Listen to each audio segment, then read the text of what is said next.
gentlemen, we are live from Seattle. The culmination of the summer skirmish. $1.5 million on the line, and it is my honor to be here with, well, to be honest, the best-looking man in this darn venue, Dr. Lupo. How you feeling? I'm feeling fantastic. I am looking forward to every game we can watch this evening. Yes. It's going to be amazing. Tons of competitors, people here live from PAX West. We have tons of competitive gamers from all over the place coming out here to put on a good show, I hope. Now, if you're looking to get in on those, if you get to the grand finals, there are ways to get there. The details, these are those. Heat 1, there's stage 1, the heats. There are 2 matches. Those played out over the course of the day today, and they will take place tomorrow and the following day. A victory royale is 3 points.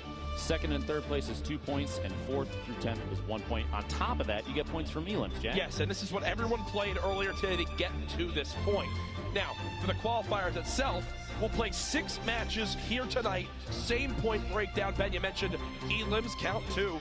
3 to 4 elims, that's your 1 point. 5 to 6 elims, that's your 2.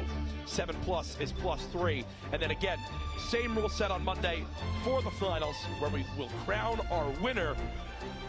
But it's the prize that is available. The prize money up for grabs. Are you kidding It's insanity. me? It's an absolute insanity. $225,000 for first. Oh. Okay. And Wheats from Rise Nation, he's actually been a pro player in other games, now switching to Fortnite, which is awesome. Moving on to page 2, there is Sofa on your list. Oh, Merksman made it. Okay, so he's also a pro player for CLG. Blind from C9, who did exceptionally well at the Ninja Vegas event. And as we move now to the 3rd page of the roster, a ton of players we've seen on the Summer Skirmish streams in the past. Zate, DMO, 72 hours, DMO. Saint, I've lost to him many times. Turkey Lips, Wish. You can't even go through the entire list. But look at the number 70 slot. Not Vivid, ladies and gentlemen, one of the highest winners from the Summer Skirmish to this point. And wow, that is a beautiful camera shot. A look at them in the venue. Now, Lupo, you said something earlier. You said these guys, there's no way they can hear what happens out here, but I'm going to be honest. I'm going to challenge this crowd tonight to make a ton of noise. I literally want Seattle representatives to come here and tell us to quiet down from how loud this gets. That's what I want the energy to be like. I know you're all comfortable out there, you can do better than that. Come on, people. We're going to really get involved here tonight, folks. Like you said, competitive gamers, they choose, they have very specific drops. And speaking of said drops, let's jump into the first game. We're getting ready to kick it off here. That is a professional cue to get into the action. Transition, Jack. I love it. What a transition. Strap in. We are now ready for game number 1. A much different bus path than the previous one. We have a north to kind of southeast, which means that southwest corner, granted there's a giant, there's the cut out of the terrain, but I would bet that Greasy and Flush, contrary to maybe a public match, they will be populated. You will see players go there because the stretch is important, the distance they have to travel, and it all depends on the play style. We were talking earlier about whether you land, if you land at a POI versus you land in the boonies, so to say. That's a gameplay choice. You're choosing whether or not the early game is more important. You go for early eliminations, or if you're trying to stay on the outside, touch the little one-off buildings, gather as many resources, as many materials as you can. Maybe find purple AR if you get really lucky, and then bunker down if you're shooting for that that top 10 placement for points. And just from that map that we saw earlier, only one person landed lazy, only one person landed risky. Realistically, only one person landed Tomato Temple. They're getting free reign of all the loot that goes on there. Now that drop there, you saw Vivid had dualies and then immediately just decided to back out after he smacked the tree a couple times, get a couple materials, playing for late game. Dualies versus shotgun. He does have the clingers in case he needs to kind of make use his get out of jail free card. We'll see what Fugues decides to do here. I didn't realize Boss was that weak already. I didn't realize 10 Boss was that weak. Looks like Fugues is going to go for it now. Feeling confident all the way on the outskirts of the map. This is that building that has the pre-built structure already on it. So if you're wondering, wow, who took the time to edit this? Looks like a player. This is literally, it's meant to look like a player build. Going down, look for the edits, trying to find as much loot as he can. It's interesting to see this kind of like this verticality. They know that the other player's still inside. Oh, you couldn't ask for anything better. He winds up getting a shotgun. Or sorry, he winds up getting the bandages out of it, which will help him heal on up. Found the shotgun on the ground. What's crazy too about this building is those are neutral walls, so anybody can edit those. Yeah. DMO over here. just digging through as much loot as he can. Got lucky, found some minis, which is going to be super important. Early game shield. You see, he chose the gray AR over the gray burst. Low ammunition, low medium ammo count. A burst is going to be really bad. You're going to throw bullets away. And you don't want to do that, especially in a game like this where you don't know how much ammunition you might be gathering. That's actually the location that I landed in for the Pro-Am back at E3, but now as we swap perspective to basically the opposite side of the map. Yet another top-down, 2 players stuck in the same building. Back over to Fuchs. Gets the elimination on Boss. That's a big takeout there. Boss, an excellent player. I'm sure next game we'll be looking to make some big plays. Right, and again, going right back to healing on up, over to Vivid now. He's on the outskirts of the map as well. A so low he's in a fight with count. Wheats. He's only got 1 build left versus Wheats out here. A suppressed SMG, standard SMG. Wheats trying to make a move in there. He's sitting on 16 builds possible versus Vivid's 1. That suppressed pistol, 38 headshot. Vivid's accuracy coming out and here. There you go. Wheats had a rift to go. He's going to go ahead and try to spot exactly how this plays on out. Vivid, if you do this. Hit these shots. You know you want to. And he chooses not to. Taking just a couple. I think the decision to conserve ammunition right now more important, and potentially other players coming in, because those fights, especially if you're not using a suppressed weapon, you're sending up a signal flare to everybody else. Hey, I'm over here, and I might not have shield anymore. Oh, Gorilla is maxed HP. Another fight going down versus Nibs. On top of the building. Nibs does have that tac shotgun. What a huggable guy flying in here. And you saw in the previous engagement, those pyramids are used all the time by competitive players. You know, the flat surface and pyramid on the top to kind of double up. Ooh. Oh. Fulmer gets the shotgun down on the huggable guy before he can break on out. Back to the fight we saw in the mansion just outside Greasy. Such a low material count. These fights so awkward. Top players.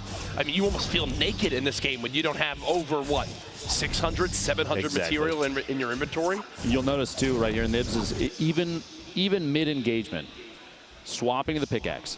Gives us a couple smacks, grab a little bit of material, because that can mean one surface can mean the difference between winning an engagement or losing. Absolutely. And we did swap late for a second, but Gorilla, who we saw had max health, was actually dropped to under 60 HP. There's a look at the map for a second, but let's dive back to the full screen action as I believe a third party has entered on into this fight. Like tempo Payne, you see the shots from the feed. Payne got the elimination on Gorilla, and Nibs versus Payne, this little build off here. Low material build off, and Nibs can't even build. He's got 9 wood and nothing else, so he has to back out. But you gotta love this play. Here Immediately forfeits the high ground. 122 brick, and now this is back in the fight immediately. He's gonna build up, kind of can himself in, push inside the building to try and throw Payne off so he can't track him. Payne, a ton of materials, and he's got a brilliant loadout here, Lupo. Grenades, he's got the swap weapon between the pump. The shot, when it looks like it bounced back out, you gotta push up this little build off here, and the quick edit, the shotgun. Oh, and the Payne had the shotgun swap after the fast edit, dropped down, and just barely missed a shot to the target's left. Nibs getting the elimination. That's a tough thing, right? The tactical shotgun, you kind of feel it. Yes, it's not as strong for those heavy damage hits versus the pump, but you can kind of consistently get out that damage.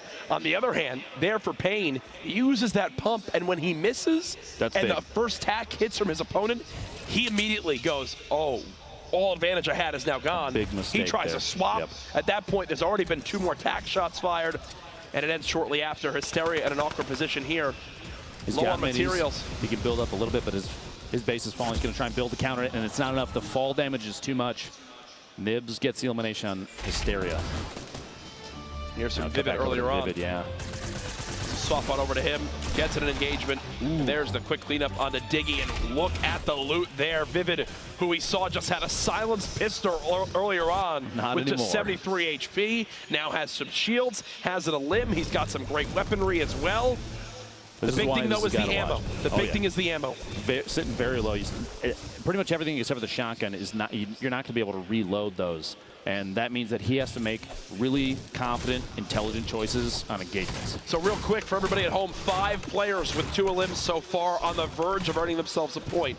Dremin, Replays, DMO, Sofa, who was the winner from Heat 1 earlier today, and then Nibs. We've watched a lot of his action outside of Greasy. Again, here's the benefits of this spectator client. Shout out to Epic. Awesome updates Seriously, happening in the game. Wonderful information. Now, actually, just right there, DMO was eliminated took 68th, but still a 2 elimination player taken out. Can't be stressed enough. You need 3 elims to earn a point. Fight going down now for Snood as he's trying to keep this high ground. You're seeing just how fast players are burning through these materials, and we might sound like a broken record, but folks, you need them. You need them so badly. When everyone can build in these lobbies, every little bit counts.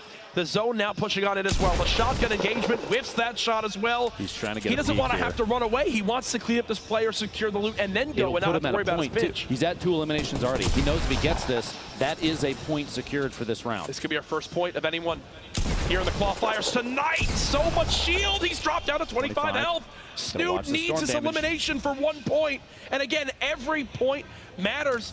And look at how healthy his opponent is. Cubs Mill. He stopped inside the box, popped the mini, so he had a little bit, but still the Storm taking it away 1 HP at a time. He's trying to get a top down here. We'll see if it even plays out. What a shot! Down to just 22 HP. Snood, does he go for it all? Snood's got to go for it. He has no healing. He heard him drop down. No! He dies to the Storm. Snood just died to the Storm. 2 eliminations. Look at him, look at the reaction. And I think he's done as well. They both risk it in the zone. And oh no, the dance. Star power, unfortunately, won't help you there, buddy. That's heartbreak for Snood. Heartbreak for Snood. Back over here, Mars Cities. This was earlier near the beginning of the game. You see taking Jota out, 64 down to 63 players remaining there. What a set of plays. The drama in the Storm. That kind of choice to just say, nope, I'm done, and just dance it out. I can respect that. That's one of those stories that we have to keep in mind as this goes on. Snood missing out on that 1 point opportunity. You know he's kicking himself right there. Saint, who played a ton in the summer skirmishes up to this point with OP. Triz in the feed taking out Nate Hill. Oh, Nate Hill. Player I mentioned from FaZe earlier, an excellent player. Yeah. Going down. Now, Saint versus Ream 57, a little, some edits, some preemptive edits here. Looking for the drop down. He closes the roof. See how fast? Close the roof above him just in case. Just in case. I don't know how they do it. The big thing for him, though, 2 big shields, too. He's already at max HP. He's in a good situation. Now, here's a look at the zone. And Ben, I'd love to hear your thoughts on this. You see a players number of all around the outskirts, but what are the benefits of getting in the zone early on when the zone updates? They call that gatekeeping. You have an opportunity there. You get inside the white circle, the safe zone for when the Storm moves next, and you can watch for incoming players. People that might have been, they might take engagements from other players that are trying to push in the safe zone. You just sit in the top of your 1-by-1. We've seen in previous summer skirmishes, players like Tfue will pick up a scoped AR. You did it to me with a thermal. I did indeed, and I apologize for that. You did it last week. Remember, Jack? No, you'll see players sit at the top of these things, and they'll wait. And it's not necessarily slow play, it's intelligent play. Yep. They're looking for chances, opportunities to take on people that are in disadvantageous positions and say, I'm here and I can get the last shot on you, because every elimination counts. You said if they get to 3, that's a point. Yeah. And this is a very awkward scenario right now for 72 hours, and here's why. The man has no shields. He's got the Storm at his back. He's got to push forward. And only 75 HP. He does so have many 5 things one-shot him. He's got 5 bandages. He can fight against Storm damage a little bit. It's not going to tick for more than 1 until it closes, and there is a launch pad that he could use. More bandages as well. It's kind of like he just sort of won the bandage lottery there, sitting at 10. And he can use the launch pad and try and fly past these players. The choice to avoid an engagement rather than take it is a huge one, because that means that, especially somebody like 72 Hours, he knows the right thing to do there is worry more about the Storm and less about these people that you know they're going to end up fighting each other. Like Blue T and Replays right now, a little bit of a build fight. Replay looks like he's looking for a snipe shot. You see him he's jumping and whipping back. Here it comes. Oh! There it is! Replays with the headshot. So on right, he's in FaZe. He's got to have a sniper. I'm pretty sure when you join FaZe, there's like a contract where you can only use snipers. I guarantee in those close scenarios. The thought of a 360 went through his head before he hit that shot, and that put him at 3 elims. That's a point. And now he's the second player. Actually, Dremon hit 3 elims earlier on. Ashton with an engagement. The drop there, putting him down to 18. He was at 51. Took some shots from the player that he's in a fight with here. And those little triangle builds building up. Not enough. Dester gets the shot in there on Ash, who pushed through the wall. The spray down of the surface. You saw him kind of try and whip back, block him out, but it wasn't fast enough. He snuck inside the box and got him. But even right here, Flame is sitting on the top of the tower. This is the situation that a lot of these players are going to face, is they build into these boxes, these cathedrals, and there's more than who you know. Gatekeeping. Exactly. Vivid waiting right there at the edge. just trying to pick up what he can. A heavy sniper here, hands a few, but he's going to try and shoot down that green AR, just spamming out the build. This is again for his third elim, and we sound like broken records with some of this stuff. The points they're so important. The points are everything. Again, if you get 3 or 4 elims, you earn yourself 1 point. 5 to 6 elims is 2 points. 7+ elims is 3 points. And then there's also points for placing. Placing is 4th through 10th, you earn 1. 2nd and 3rd, you earn 2. First place is +3. The edit there, do you see that? It replaces the wall, places the wall, edits a window so fast to try and get the shotgun, the pump shotgun shot off. He's going for it. You see every time. He got it, he got it! Right there, gets the shot. What a fast edit. He's doing such fast edits, he's confusing himself as he's just trying to get in the box. Swapping down over to Dester. 5 HP. And there's the drum gun. Drum gun. Right now, Dester just holding down left click, trying to keep the wall up. Turbo mode coming in clutch for situations like that where he can just keep his opponent out as long as he's got the build up, holds down that left mouse click. And this is almost a must. Flame. What? 5 HP in a dream. He popped 2 minis. So he's at 55, but he didn't take. Oh! He got 3 elims though. He got 3 elims. It's a point.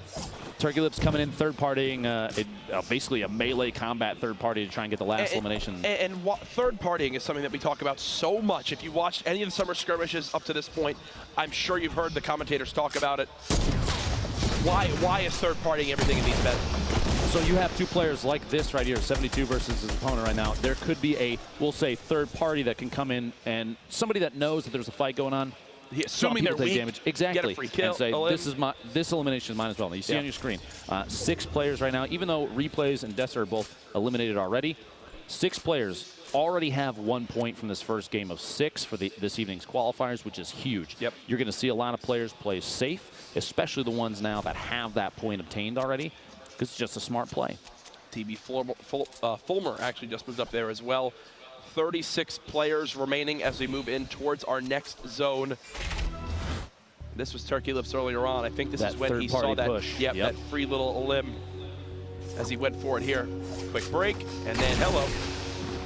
That new shotgun, man, the double barrel is something special. An intelligent play there, too, to wait until what is essentially the fight has played out. So, there's no reason to push in early because you don't know what they might be carrying. Imagine pushing into that box and there's remote explosives on the wall. You put yourself in a situation where you're going to get eliminated. He waited till the last second and said, okay, now he's healing. They listen for those audio cues, the bandage sound, the drinking the minis or the big shield, and they know when to push in. Ladies and gentlemen, we actually just had our first player hit 5 elims. Fulmer just got 3 elims in the last 30 seconds to move from 2 to now 5. So that'll net him at 2 points so far in this game. But the action, as we see Nibs, who's already got a point on the board in total, he's out of materials. No builds left, and he's out of luck here. Tfue taking the elimination just as the zone is closing in. But Strugs is up top. This is that third partying that we were talking about. He's got a window edited open. He's just tapping down below, seeing if he can pick up that last elimination. You have Horrified. Fuzzy's like, please, no one know I'm here. I'm down here with 1 HP, guys. Don't worry about it. He's got his hunting rifle out, but you know he's not going to engage anybody. That's a play for position and knowing that if he steps out of that box, that's going to be all she wrote. Yep. Horrified trying to take some shots there. Strugs, you see earlier, I was talking about Strugs, third partying from the top of that tower, gets the elimination of Tfue with the rifle shot 82 meters out. Nades coming in and just waiting to see if he can hit that hunting rifle shot. Exits at a campfire, cozy campfire used in there. Powder underneath Horrify there. Punisher taking shots. Just the purple AR tap fire on these buildings. Some stink grenades to try and push an opponent out of their position. Because Punisher may or may not realize there are 2 targets over there. The second one back to the left and actually lower than the one that he was engaging. Here you go. Fulmer did go down, but he is at the top of the board with 5 eliminations, which puts him at 2 points. The only player right now with 2 points in this game. Yeah, and Turkey Lips is close. I think the big thing for Turkey Lips right now is he's only 6 meters, 7 meters from the zone. So he'll be able to rotate quite quickly. And again, I like the use of that impulse grenade by Punisher. Saving materials, just impulsing up to the high ground instead of having to build himself, wooden ramps. Every wall counts late game, Dr. Lupo. See him smacking these trees too. Leaving them up too. One of the things that competitive players tend to do, especially early to mid game when there's movement happening. And this is Fulmer, by the way, the the push to 5 eliminations gets one outside the zone there on Prodigy Aces. But the farming those materials, they'll leave trees up and not knock them down, because when the tree goes down, you can see those from anywhere. Oh, Turkey Lips, you hear that sound when the shields are officially ripped off. That gives Morgoth TV. Dropped down the rocket and attempted to play, and Turkey Lips actually takes himself out with the rocket. And I can tell you something, Morgoth TV is very angry because that would have been 3 limbs, and now he's down to just 6 HP. This could be the worst case scenario, as he thought he had the 1 point secured. He's got to push inside still. The Storm, 20 seconds left, and he's got players boxing up in front of him. He's reloaded. He's good on materials, at least for an initial kind of box up. He can build himself some structure, but after that, he's very 400 might seem like a lot, Jack, but it's just not when these players are going to start spamming buildings down. You hear the explosions coming out. It's nightmare fuel for some of these guys. Morgoth's trying to get that 3rd elimination and secure a point. Again, it's two engagements that he was 1 bullet away from getting that elim he needed, and it still hasn't happened yet. Bounce pads, 4 for Exus. You see the setup he's running right now, too, is very much a close range, a close engagement setup, because these games kind of run to small circles very often. The map is getting tight with players. People are going to start stacking up on top of each other, and you're going to run into close quarters engagements way more often than not. Speaking of, the double barrel, Orify goes down after the swap to the drum gun. He's going for as much healing as he can. The mini is going to come in clutch. He just got dropped to 23 health. That was 1 bullet again that Morgoth wasn't able to get. See, it's Wheats now moving closer. 4 players in this one area.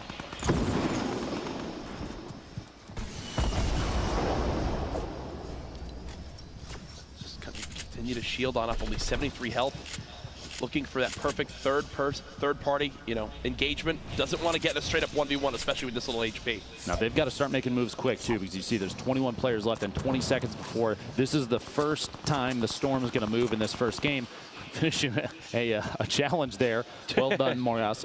But the Storm is going to start to move, and that's why Morgoth is moving already. He's trying to prepare ahead of time, and you'll see a lot of players do that, but you'll also see some players, especially if they have bounce pads, they'll wait to the last second because they don't have to move early. They can let everybody else get into position and start fighting each other, and then kind of sneak in. They're trying to slide in underneath all the combat. Here it goes, Storm folks. Starting to move. Everyone's swarming. Morgoth turns, tries to put more still damage down range. Still hasn't gotten his 3rd elim. Tig set up outside the zone. He's got to move in as well. Here he goes. Expect him to place floors, walls, ramps, trying to build for that high ground. The Storm hits for so much damage at this point. A little build battle going on down the quick edit. He misses it. Now he'll drop on it. There's a trap that hits him for the full 150. And now he realizes just how desperate of a situation he's truly in. The panic build's coming on in. The quick drop down as well. The sign of a great player. As he's able to recover for the moment. He's actually in a wonderful position for the next circle. You see in the top right, he's already on the west side, and it's going to go north-northwest. He could just slide along with that. But these shots, this is the time. There's 20 players left. You have to remember, top 10 minimum to get a point, and that means everybody's going to play for position. And a bad position from Tig gets shredded from up top. That floor and triangle build pattern, trying to build up double layers, and Psalm, one of our previous round winners from the heats today, to get into this qualifier, playing exceptionally well. Three eliminations here, which means a point secured already.